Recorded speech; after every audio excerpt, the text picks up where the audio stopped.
Hola, desde la Biblioteca de las Mujeres saludamos a quienes nos acompañan, a todas, a todos, en este taller Ficción y Realidad, Formas de Violencia contra la Mujer en la Literatura Chilena, que es impartido por María Laura Peña. Este taller busca ahondar en los tipos de violencia, tanto simbólica como física, que están presentes en la literatura. Asimismo, la presentadora se indagará en el porqué y para qué del feminismo y cómo éste trasciende nuestras vidas.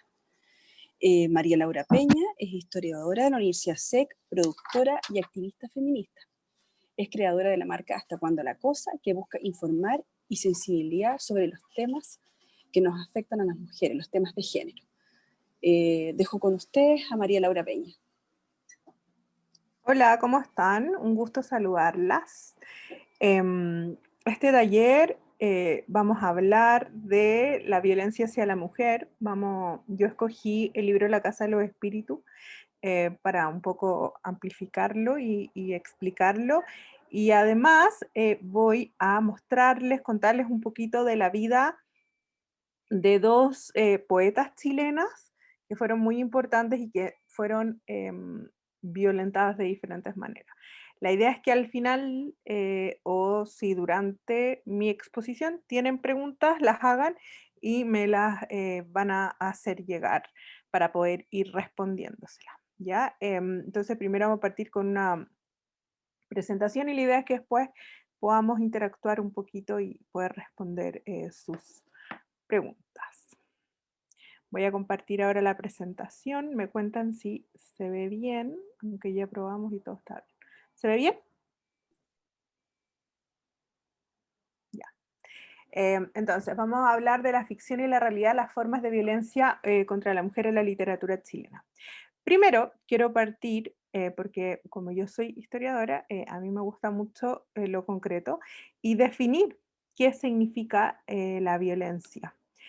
Esta es la definición de la ONU, que es todo acto de violencia de género que resulta o pueda tener como resultado un daño físico, sexual o psicológico para las mujeres, para la mujer, inclusive las amenazas de tales actos como la coacción o la privación arbitraria de libertad, tanto si se producen en la vía pública como en la privada.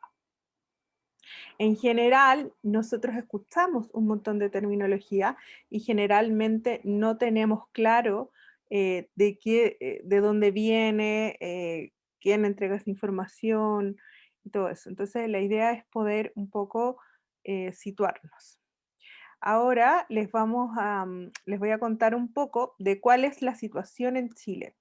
Chile es un país que si bien hablamos de estos temas, existe una gran cantidad de violencia contra la mujer desde distintos lados. Hemos estado trabajando, las activistas feministas trabajan, existen senadoras y diputadas que están pendientes de que se hagan leyes para poder protegernos, pero existe también un montón de tratados que Chile ha ido firmando a lo largo de a lo largo de su historia en el fondo para protegernos. Y está la declaración número 23 de la Asamblea General de la ONU, está también la Convención de Belé-du-Pará, que es no solo para proteger a la mujer, sino también a los niños, pero yo les quiero hacer mención del CIDO, que es el documento como más importante. En los años 50, cuando se crea la ONU, se crea, ¿no es cierto? No sé si conocen la historia, pero les voy a hacer un repaso rápido. Se crea después de la Segunda Guerra Mundial como una organización para proteger los derechos de las personas, los derechos humanos. Y se crean los derechos humanos en esa convención de la ONU. La ONU va a estar conformada por distintos países, entre ellos Estados Unidos, y es importante hacer mención a Estados Unidos, ¿por qué? Porque la representante de Estados Unidos, la primera representante de Estados Unidos ante la ONU fue una mujer, fue Eleanor Roosevelt, la mujer del presidente Roosevelt, y ella tiene una gran influencia por dos motivos. Primero, porque ella fue una feminista activista toda su vida y peleó por el derecho a voto de la mujer en Estados Unidos. Segundo, su marido se le eligió presidente en gran medida por el arrastre que tenía ella. Y tercero, porque cuando ella se sienta a escribir con el resto de los miembros de la ONU la Declaración de los Derechos Universales del Hombre, escribe una carta a las mujeres explicando lo que está pasando a las mujeres del mundo, explicando que se están viendo estos derechos y que estos derechos también las consagran a ellas, para que no queden de lado, como había pasado otras veces, como pasó en la Revolución Francesa, cuando se consagraron los derechos del hombre, y eran los del hombre, literal. Entonces, el CIDO, que es este documento, es como la Carta Magna de las mujeres, y recién se va a llevar una asamblea para la no discriminación de las mujeres de la ONU en 1979, porque se dan cuenta que a pesar de que existían, se suponía que teníamos los mismos derechos humanos, no estaba pasando nada. Entonces, como el 75, porque estos procesos se demoran mucho, se empieza a gestar esta Asamblea para la No Discriminación de las Mujeres, se crea esta Carta Magna en el 79 cuando se hace esta reunión. Y Chile va a firmar, va a adherir a esta idea de la no discriminación de las mujeres en 1980. Después va a ratificar en 1989. ¿Qué significa esto? Chile dice, sí, estoy consciente de que esto existe el 79. Después en el 89 dice, sí, voy a hacer todo lo que esté posible dentro de la legislación para que las mujeres y los hombres tengan los mismos derechos y no sean discriminados en base a su sexo. Y esto es el 89. Y aquí viene una parte que es muy tremenda, y es que Chile se demora 40 años en terminar el proceso, ya que recién el año pasado se entrega el protocolo facultativo del CIDO a la ONU, que es donde Chile dice, ya hemos hecho todo lo posible para que esto no pase, y se le abren las puertas a la Comisión de Mujeres del CIDO para venir a Chile y ver que esto efectivamente esté en regla y en orden. Entonces, estamos dentro de la ley amparadas, dentro de la legislación de la mujer, o sea, dentro de la legislación chilena también se han ido creando leyes, pero a medida que el feminismo avanza y empezamos a hablar de lo que está pasando, nos vamos dando cuenta de que las formas de violencia son muchas más de las que creíamos en un principio, y se va especificando el tema. Entonces, a pesar de que tenemos leyes que nos protegen, vamos descubriendo nuevas formas de violencia y debemos de ir creando nuevas formas de legislación para protegernos de esa violencia. Entonces podemos hablar de la violencia física, podemos hablar de la violencia psicológica. Y aquí hay algo que está siempre muy mal explicado, y es que se cree que la violencia física es una cosa y la violencia psicológica es otra cosa, cuando lo cierto es que todo lo que a mí me pasa en términos mentales va a repercutir en alguna parte de mi cuerpo. Entonces se va a exteriorizar. Y todo lo que me pase a nivel físico también me va a influir en la parte mental, o sea, en mi psicología.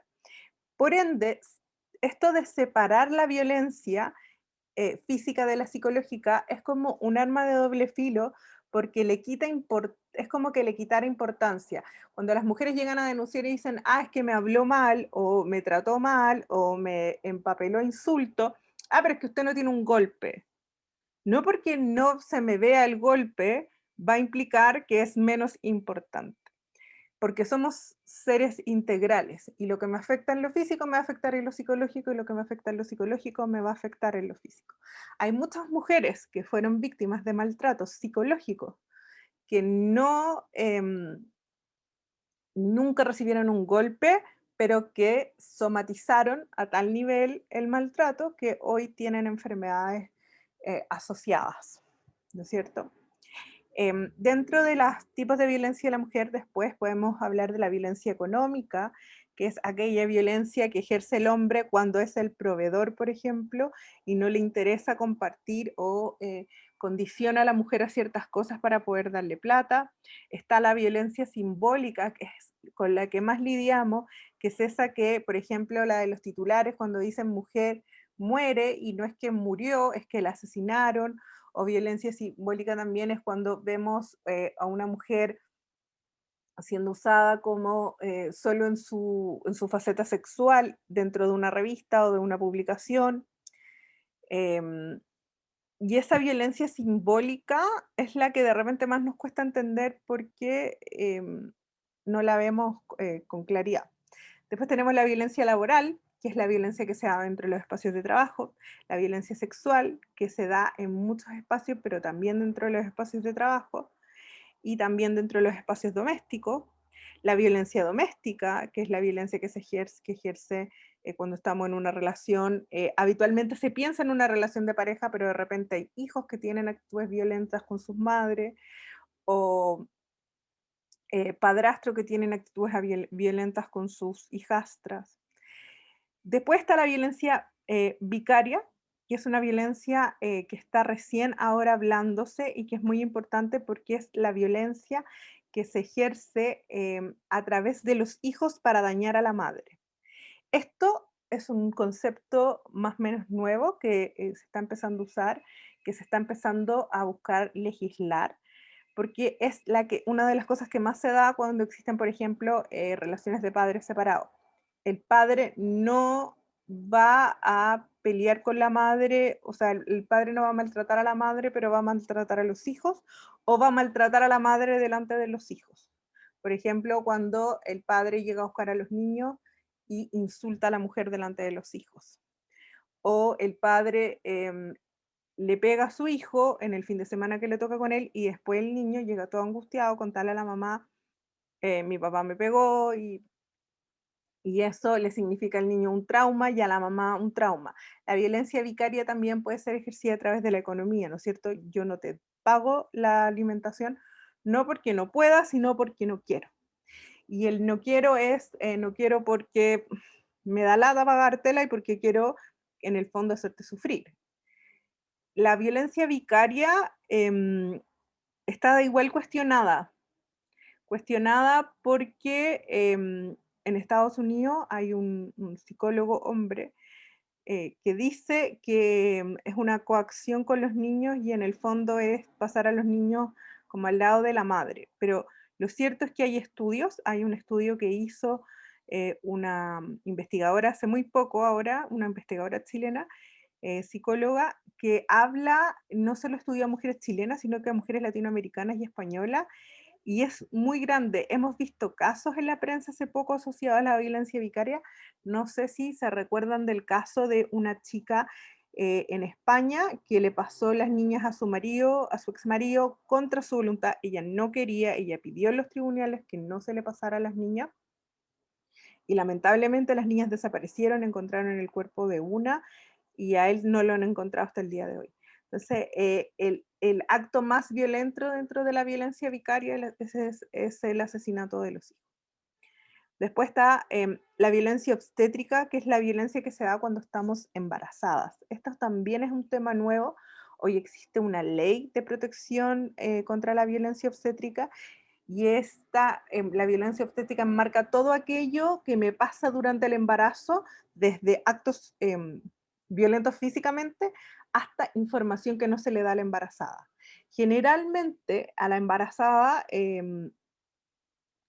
no se le dan muchas opciones, no se le explica mucho el proceso. Eso también se enmarca dentro de la violencia obstétrica.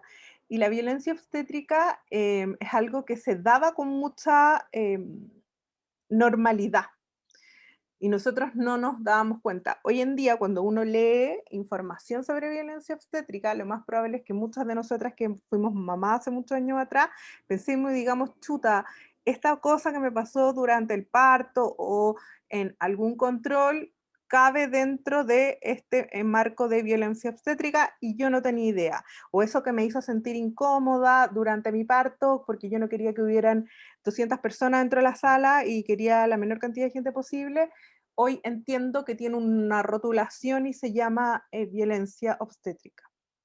Después está la violencia cibernética, que es toda aquella violencia que recibimos por redes sociales, acoso, cuando de repente recibimos imágenes de hombres que no nos interesa ver, cuando de repente recibimos insultos de manera gratuita.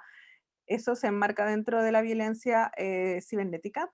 Después está la violencia reproductiva, que es la violencia que se ejerce cuando las mujeres no pueden ser madre o no tienen cómo acceder a ello. y el resultado es violento, o la forma en tratar a la mujer es violenta. Después tenemos la violencia institucional, que es aquella que ejerce el Estado a través de sus instituciones y las instituciones en general, eh, que en el fondo maltratan a la mujer.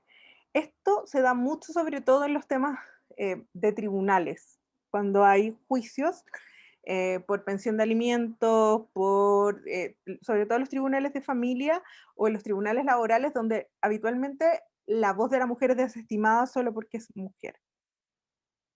Después tenemos la violencia mediática, que es la que se da a través de los medios de comunicación, cuando vemos imágenes violentas de mujeres dentro de la televisión, cuando se nos utiliza y se nos maltrata. Y por último está el acoso. ¿Por qué es importante que hablemos de estos tipos de violencia? Primero porque hay muchos que están sumamente normalizados y que a pesar de que nosotros nos sintamos incómodas, de repente sentimos que es solo una sensación nuestra y podemos decir, no, estoy exagerando, no, está mal. En la medida en que yo le pongo nombre a las cosas, que yo le pongo nombre a las experiencias y que yo teorizo respecto a ello y escribo una definición, ayuda a que más mujeres puedan decir, esto no es normal, esto tiene un nombre y yo con esto me enfrento a las realidades de otra manera. Me da como, es como si me tiraran un salvavidas y decir, bueno, esto yo, esto tiene este nombre y yo lo voy a manejar de tal manera. Y a medida en que, como yo les decía antes, el feminismo avanza y empezamos a disgregar, o sea, como a desmenuzar los quehaceres de las mujeres y las diferentes cosas que nos van pasando, nos vamos dando cuenta y vamos a poder ponerle rótulo a las cosas. Pasa, sobre todo, por ejemplo, me pasa mucho a mí en Instagram cuando hablo de la violencia obstétrica, de la violencia vicaria, las mujeres me dicen, eso que me pasó a mí tiene un nombre y no soy la única que le está pasando. Y eso también a nosotros nos da como un grado de decir, bueno, no soy la única, algo podremos hacer al respecto. Ahora vamos a seguir con hablar del el libro en sí.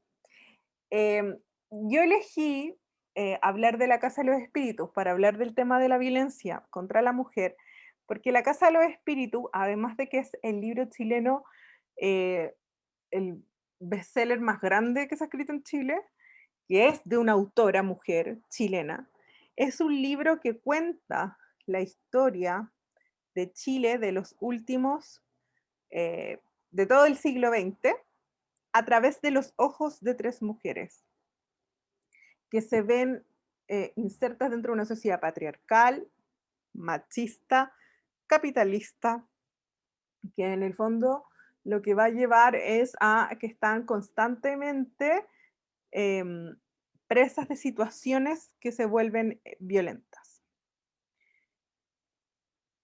Bueno, yo no sé si conocen mucho a Isabel Allende, les voy a hacer así una breve repaso sobre su vida. Isabel Allende nació en 1942, nació en Perú, pero es padre de hijas, sus padres son chilenos, su madre y su padre.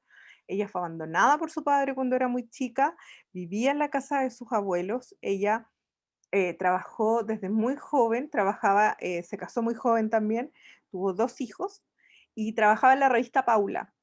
Y el trabajo que hizo Isabel Allende en la revista Paula fue muy transgresor. La revista Paula, al inicio de los años 70, era una revista acá en Chile, no las típicas revistas para mujer que vemos ahora, que tienen que ver solo con temáticas como de em, hablar de la casa y de la receta y esas cosas. Se hablaban de temas que las mujeres necesitaban escuchar.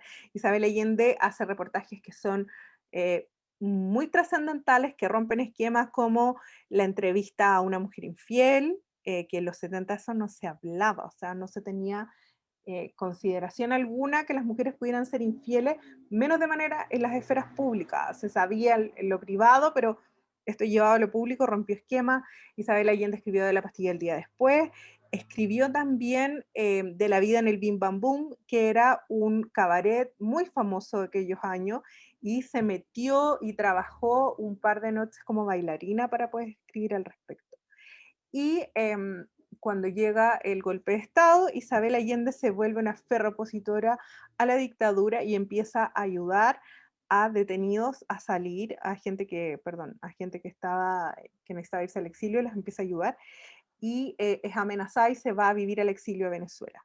Y en Venezuela no tiene la fama que tenía en Chile, no tiene los recursos que tenía en Chile y se involucra sentimentalmente con un hombre, se va a vivir con él a España, abandona a sus hijos y es muy cuestionada por ese abandono que hace. Finalmente termina volviendo con el marido, vuelve con los hijos y cuando vuelve, un poco en esto de no saber qué hacer, escribe una carta de despedida a su abuelo, que parte siendo La Casa de los Espíritus, que se transforma en La Casa de los Espíritus, que es un libro que nadie quiso publicar en Chile, que es un libro que a ella le costó que saliera publicado, pero una vez que sale publicado en España, se vuelve este bestseller que hasta terminó siendo una película, ¿no es cierto?, de Hollywood. Es la primera chilena la que un libro de ella termina siendo una película y además con un elenco así como soñado, Glenn Close, Meryl Streep, em, Winona Ryder dentro de, interpretando como esta trilogía de mujeres sumamente importante.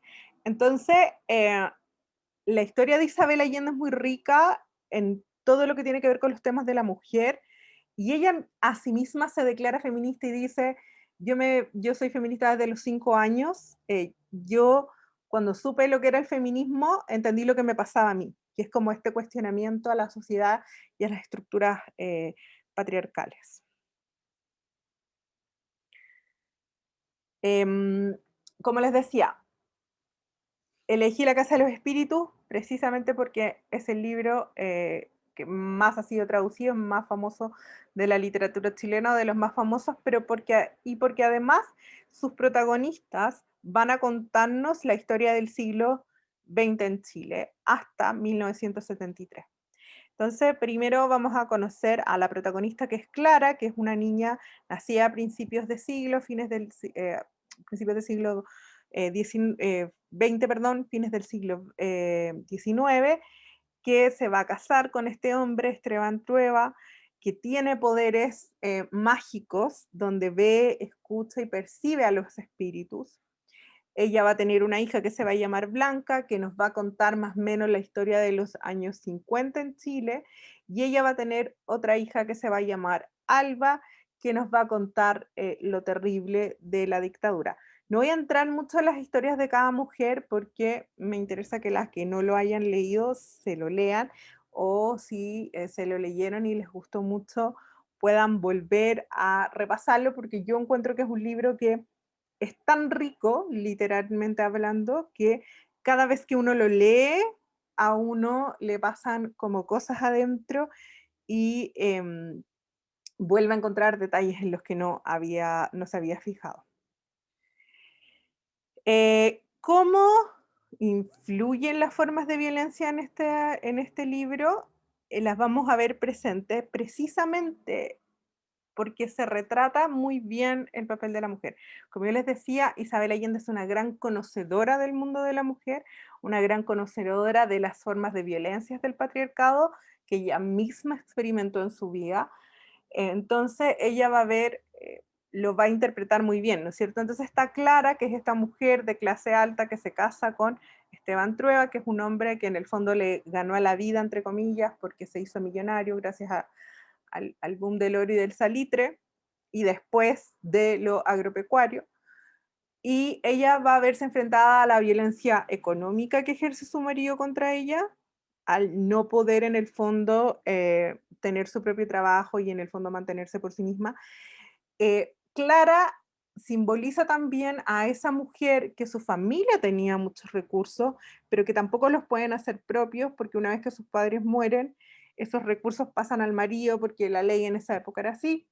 Y en el fondo ella nunca va a ver un peso, nunca va a administrar, nunca va a tocar su plata. Después está la violencia psicológica de la que va a ser siempre víctima porque su marido la denostaba, la trataba mal y después se acercaba y le decía, no, te quiero, ven, no sé qué. La violencia vicaria, porque aunque en estos años no hubiera sido rotulado, Esteban Trueba va a usar a su hija para poder en el fondo ejercer presión sobre su mujer. Y violencia psicológica, volviendo al tema de la violencia psicológica, muy profunda porque no solo la denota y la trata mal, sino que le prohíbe cosas. Por ejemplo, en el libro hay otro personaje que se llama Férula, que es la hermana de Esteban, que es una mujer que abandonó todo por cuidar a su madre y que cuando no le quedó vida para cuidar a su madre se fue a criar a su sobrina a la casa de su hermano. Ella era una mujer lesbiana que nunca pudo vivir de acuerdo a lo que ella sentía, sino que vivía como prisionera de las apariencias y de lo católico, lo que estaba dentro de los lineamientos de la Iglesia Católica, porque tenemos que recordar que la sociedad del siglo XX en Chile, sobre todo lo oligárquico, estaba muy relacionada también a lo cristiano católico. Y Férula se enamora de Clara y cuando Esteban se da cuenta de esto, la saca de la casa y la manda a vivir a un lugar con muy poco, muy precario en el fondo y la deja morir ahí. Entonces, el libro nos va haciendo ver cómo estas mujeres, a pesar de su personalidad intensa y de irse anteponiendo a las situaciones o de ir abriendo caminos para las generaciones que venían después de otras mujeres, igualmente tienen que convivir con esta violencia sistematizada y naturalizada en contra de ellas. Después está Blanca, que va a sufrir de violencia física.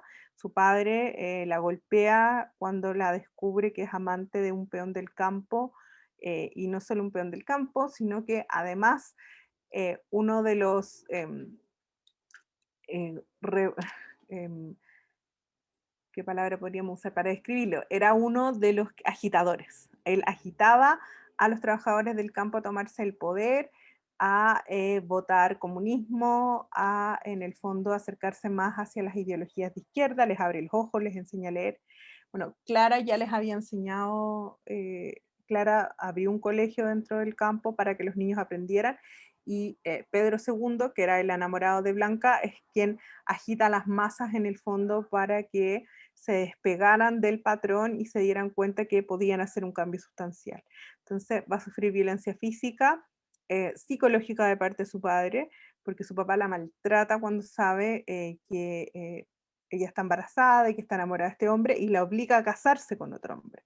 Y va a vivir violencia económica porque en el fondo tampoco va a tener los medios para poder separarse y poder hacer lo que ella desea al principio, sino que se ve como el papá la agarra y la pone y la traspasa de un lugar a otro y le dice, tú te quedas acá, te casas y tu hija va a crecer en estas condiciones. Por último tenemos el personaje de Alba, que es como la tercera en esta trilogía, que es nieta de Clara, hija de Blanca, y ella va a ser víctima de la violencia em, como más descarnada en la medida que es una violencia física. Ella en el libro es tomada detenida por parte de los militares y es violada y es agredida y le pasan cosas terribles.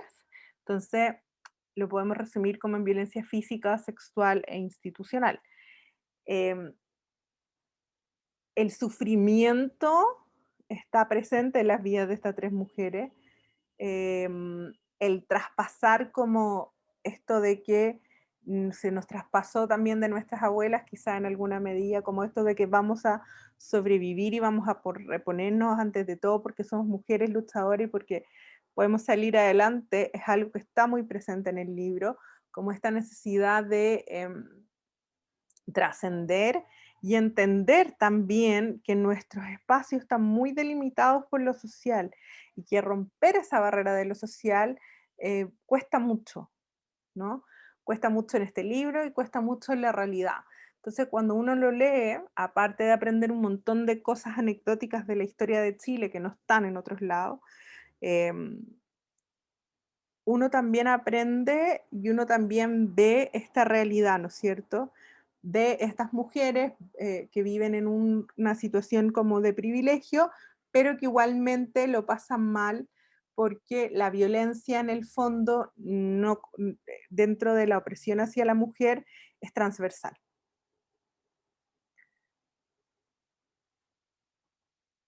Bueno, saliéndome un poco de este libro maravilloso y llevando esto a ejemplos muy concretos, les quiero hablar de una primera, perdón, 2 segundos que voy a enchufar mi computador. Y llevando como estas historias a algo, a una historia real, les voy a hablar de Teresa Bilsmont, no sé si la conocen. Teresa Bilsmont fue una poeta chilena de principios del siglo XX. Ella nació en 1893 y ella era de una familia oligárquica viñamarina. Ella tuvo acceso a educación desde muy chica, lo que le permitió escribir desde muy chica. Ella llevaba un diario de vida donde iba anotando todo y era muy rebelde y además era muy linda.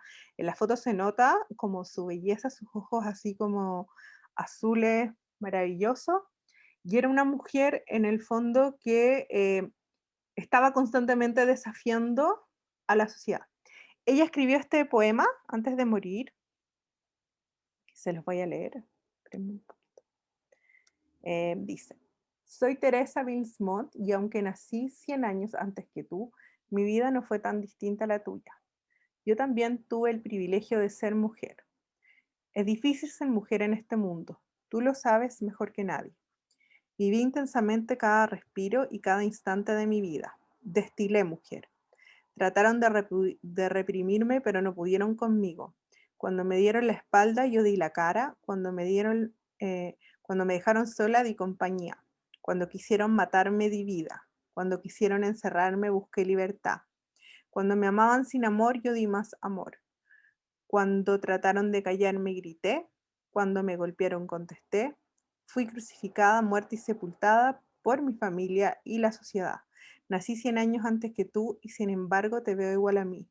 Soy Teresa Bilsmont y no soy apta para señoritas. A mí me gusta mucho este poema porque creo que resume muy bien la vida de ella que les voy a contar ahora. Teresa se casó muy joven y se casó con su primo lejano, que era algo que su familia no quería. Entonces ya como que partió su vida como yendo a contrapelo de lo que la familia quería. Se van a vivir al norte por un tema de trabajo de él, de la salitrera, y él la deja de lado por el trabajo. En alguna medida ella queda un poco sola y se vuelve amante del primo de él. Y ella tenía 2 hijas y cuando se vuelve amante, la separan de las hijas y la mandan de vuelta a la casa de su familia, donde su familia decide encerrarla en el convento de la Sagrada Sangre que hoy en día está en el barrio Brasil. Y mientras estaba encerrada, ella, porque era poeta y porque se movía en un mundo muy oligárquico, era amiga de Vicente García Huidobro. Vicente Huidobro. Y Vicente Huidobro la va a sacar del convento, inventa una historia y la logra sacar y se la lleva a Buenos Aires. Y ella siempre un poco triste y melancólica porque perdió a sus hijas, se instala en Buenos Aires donde va a escribir, donde es publicada, donde tiene historias de amor con con un argentino. Ella se dedica a la bohemia y a escribir básicamente y después migra y se va a vivir a París. Y en París, su marido está celebrando Navidad en 1921 y ella logra ver a sus hijas por última vez y posterior a eso se suicida. Este poema lo escribe poco antes de suicidarse y tiene una vida súper sola y súper castigada socialmente por haber sido una mujer que decidió escoger su libertad y no esta imposición social de lo que debía ser, sobre todo una mujer de la oligarquía. Es cierto que ella tuvo millones de privilegios frente a otras mujeres que no tuvieron, pero sí ella tuvo la lucidez y tuvo la capacidad de poder dar a conocer su trabajo y que hoy este trabajo nos llegue a nuestras manos. Teresa no había sido tan importante o no había tenido tanta trascendencia hasta hace unos pocos años atrás, cuando investigadoras jóvenes empezaron a rescatar el trabajo de poetisas mujeres y ella salió a la luz y su trabajo salió a la luz. Y hoy en día uno puede encontrar libros publicados recientemente con su biografía. Hay uno muy bonito que además está ilustrado que cuenta su historia y que tiene muchos más poemas en él, que en el fondo uno puede conocer su obra mucho mejor. Además, hay una película que está en Onda Media. Onda Media es un, no sé si lo conocen, les cuento. Onda Media es un sitio que es como un Netflix de películas chilenas, donde uno puede encontrar un montón de cosas. Y hay una película que está hecha con un presupuesto un poco bajo, porque está hecha para televisión, pero que cuenta su historia y es súper entretenida, y así uno puede conocerla un poco más, porque yo creo que vale mucho la pena conocer a mujeres chilenas, escritoras chilenas de las que no nos hablan tanto. Y en la biblioteca del Prodemu también podemos encontrar su libro, creo que hay más de uno, no estoy segura, porque el otro día miré, pero no me acuerdo bien, y la pueden conocer, pueden pedirlo, es súper interesante. Y por último, ahora les quiero presentar a otra mujer que vivió otro tipo de violencia, que se llama Estela Díaz Farín, que es una de mis poetisas preferidas o poeta chilena preferida. Ella vivió entre 1926 y 2006 y era conocida como la Colorina. Ella era de La Serena y llegó a vivir a Santiago porque venía a estudiar eh, medicina. Ella se mueve en un mundo muy bohemio, muy interesante. Fue amiga de Pablo Neruda, de Pablo de Roca, fue pareja de Nicanor Parra y de Alejandro Jodorowsky, y era conocida, como yo les decía, por la Colorina, porque era colorina y era preciosa, era una mujer alta y de un nivel de belleza que decía que todos los hombres quedaban como choqueados al verla.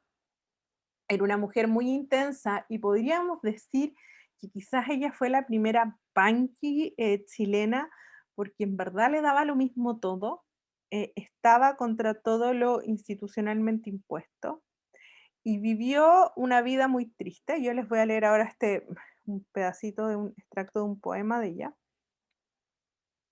y les voy a contar después un poco su vida.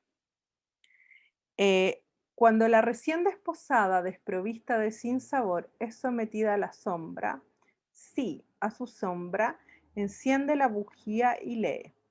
Ah, entonces no es nada la venida del Apocalipsis, los hijos anteriores enterrados y un hilo de sangre desprendido del techo. No es nada y el océano y su barco, ni la muerte que intuye la libélula, ni la desesperanza del leproso.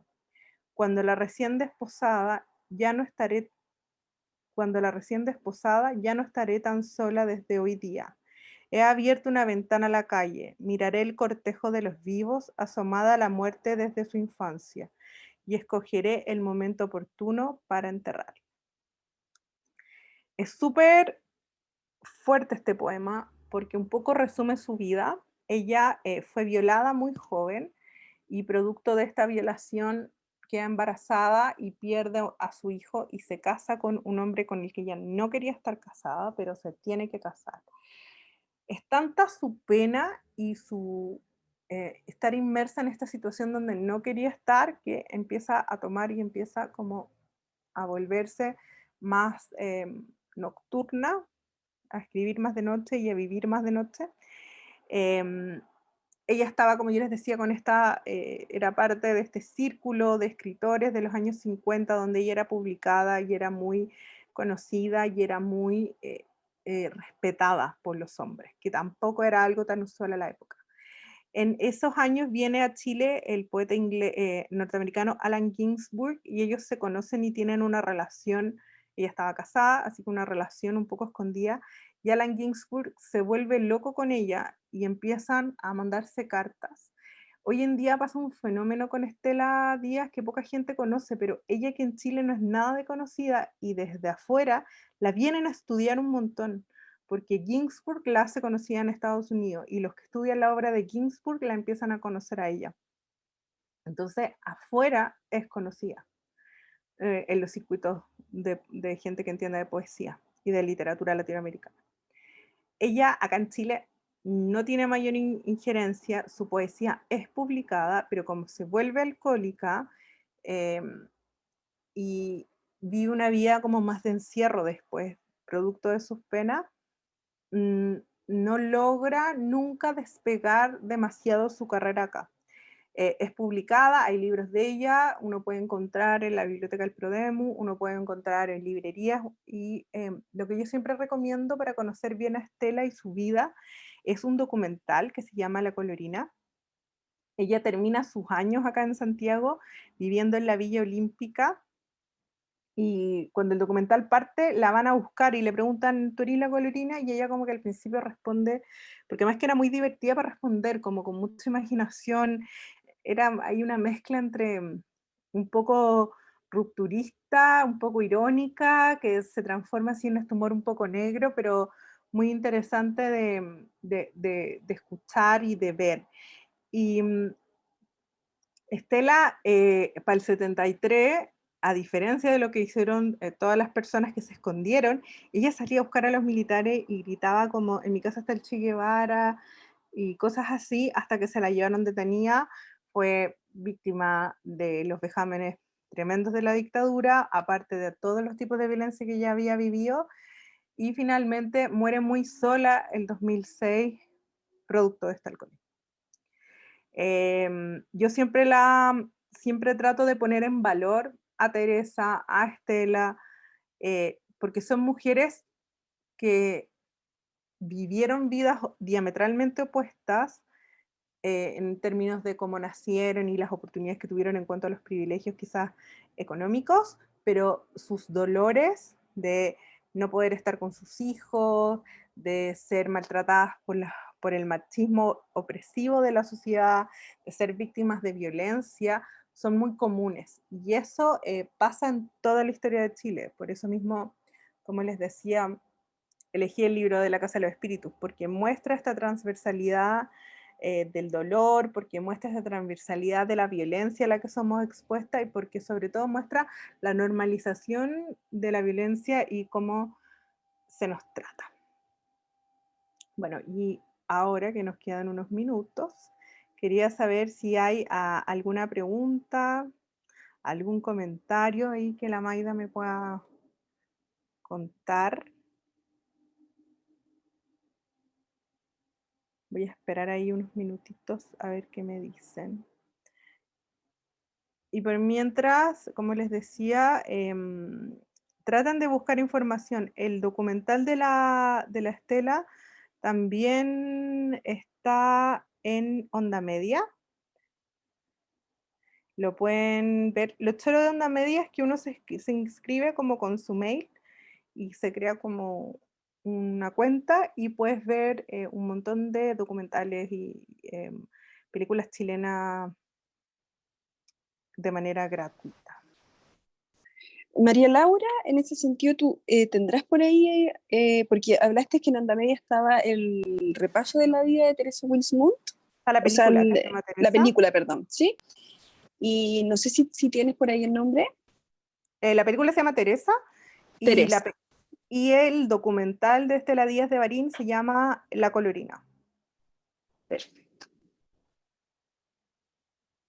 Sí.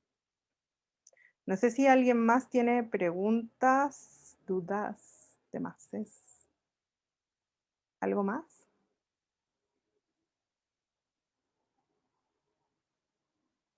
Para comentar.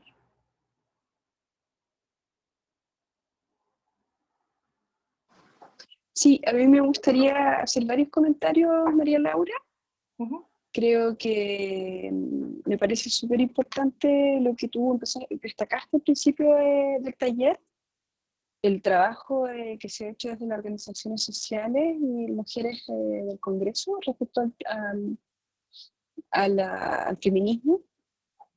También algo que me pareció pero sumamente importante es lo que dijiste tú, que describir la experiencia de cuando se sufren las violencias contra la mujer, el hecho de describir la experiencia, en el fondo es una toma de conciencia, entonces me pareció súper importante.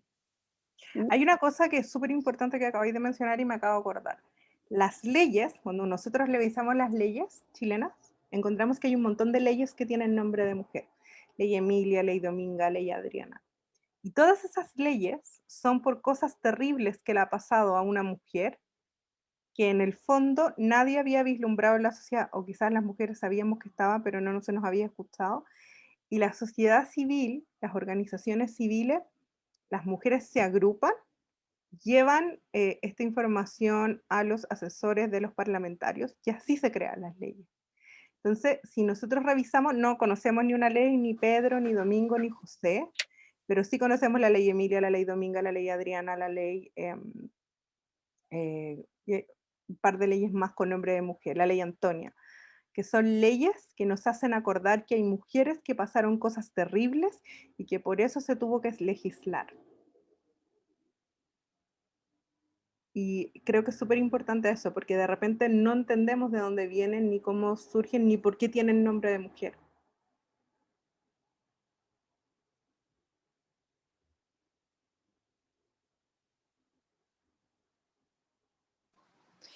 Sí, pregunta, me dice Magdalena, que si tú sabes qué pasó con el hijo de Estela Hay un, Díaz. es que tuvo más de uno. Hay uno que falleció y otro que tuvo, y ella tuvo unos nietos, pero no la pescaban tanto. Ahí no me acuerdo bien cómo era la historia, pero tuvo 2 hijos más, si mal no recuerdo. Que creo que uno de los nietos vivía con ella vivió un rato con ella. Y lo otro que me gustaría complementar es que en el caso de Teresa Wins, nosotros acá en la Biblioteca de las Mujeres tenemos un libro que se llama Soy Teresa, Ese, Wilsmont, de Macarena Valdés.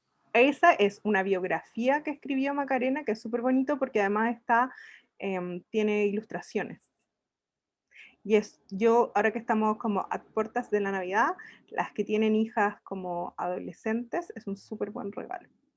O para uno mismo, para autorregalársela y conocerla más, porque su vida es atómica y muy poco conocida. No sé si hay más preguntas. Comentarios, preguntas, demás.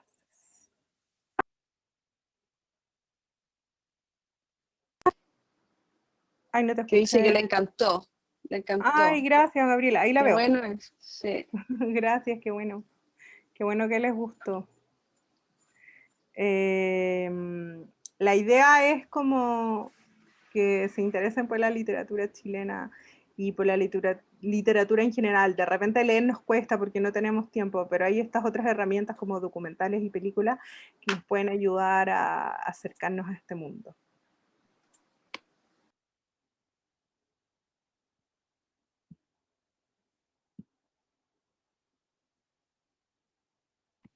Hola María, soy Gabriela, ¿cómo estás? Hola, un gusto, De abrir bien. el micrófono.